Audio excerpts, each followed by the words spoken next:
நாரணர் வைகுண்டமாகி நாட்டினில் வந்த அன்றே காரணம் எல்லாமாச்சு கலியுகம் அழிந்து போச்சு என்று அகிலத்திரட்டு என்ற வேதம் எங்களுக்கெல்லாம் பகவான் யார் என்பதை உணர்த்தியிருக்கிறது. இதை எங்களுக்கு சொல்லித்தந்த முதியோர்களும் முன்னவர்களும் இதைத்தான் எங்களுக்கு சொல்லித்தந்தார்கள். ஆனால் அவர்களே இன்று அதை மறுதலிக்கிற ஒரு நிலைக்கு வந்திருக்கிறது.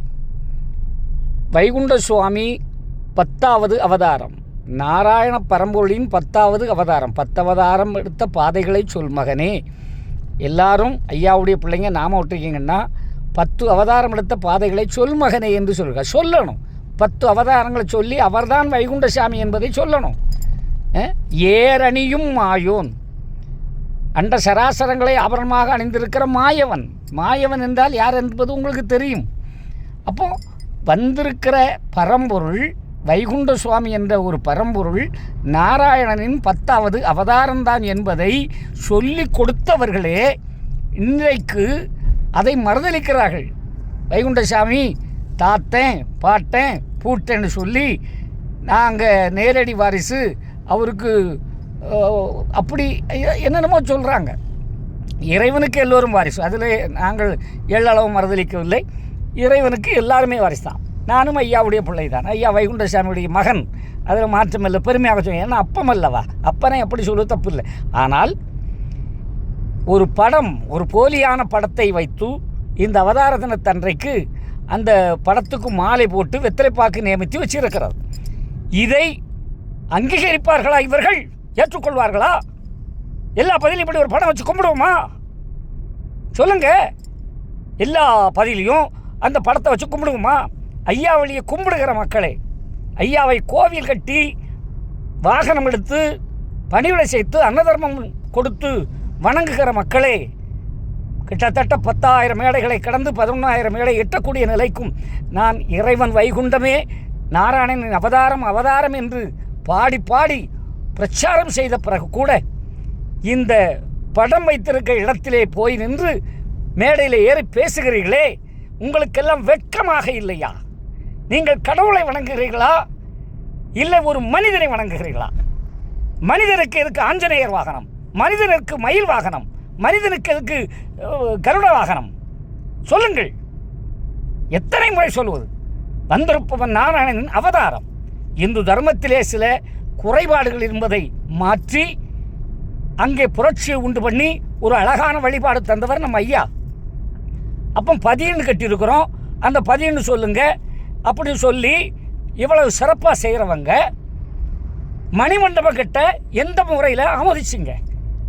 மணிமண்டபம் யாருக்கு கட்டுவது? வைகுண்டருக்கா? ஏன் பினராயி விஜயன் 2 கோடி ரூபாய் மணிமண்டபம் கட்ட போனார்ல, அந்த 2 கோடி ரூபாய்க்கு திருவனந்தபுரத்தில் ஒரு கோவில் கட்ட சொல்லலாமே? ஏன் பாரத பிரதமர் நரேந்திர மோடி அவர்கள் அரபு நாட்டில் போய் ஒரு பகவானுக்கு ஒரு கோவில் கட்ட சொல்லி அந்த அரசாங்கமே கட்டி வைத்திருக்கிறதல்லவா? நீங்கள் இழிந்த நிலைக்கு போயிட்டீங்களே, இது சரியா உங்களுக்கு? திருவனந்தபுரத்தில் ஒரு கோயில் கட்ட சொல்லியிருந்தால் நாங்கள் உங்கள் கால்களில் விழுந்து வணங்கியிருப்போம். எங்களுக்கெல்லாம் வழியை காட்டிவிட்டு அந்த வழிக்கு முரணாக போய் குப்புற கவிழ்ந்து கிடக்கிறீர்களே, வெட்கமாக இல்லை உங்களுக்கெல்லாம்? வெட்கமா இல்லை? 2 கோடி ரூபாயில் ஒரு மணி மண்டபம் கட்ட போயிருக்கீங்க. கடவுளுக்கு மணி மண்டபமா?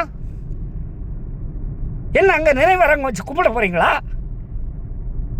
மணிமண்டபம் கட்டுறதுக்கு வைகுண்ட சாமி அவதாரத்தினம்னு சொல்லி ஒரு படத்தை வச்சு மாலை போட்டு வணங்குகிறீர்களே, இதெல்லாம் இழித்த நிலையா இல்லையா உங்களுக்கு?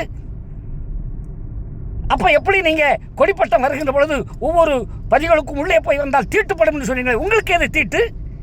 தீட்டை பற்றி பேசுவதற்கு உங்களுக்கு என்ன உரிமை இருக்கிறது?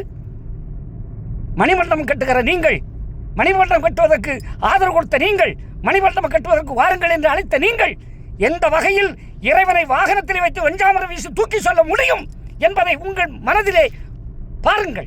நாடகம் நடிக்காதீர்கள், வேஷம் போடாதீர்கள், இடத்துக்கு தக்கபடி ஆடாதீர்கள்.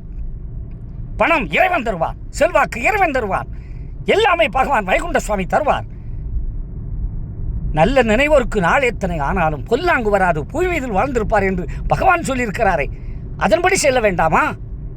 எங்களுக்கு வழிகாட்ட வேண்டிய நிலையில் இருப்பவர்கள் நீங்கள் எங்கே சென்று கொண்டிருக்கிறீர்கள்?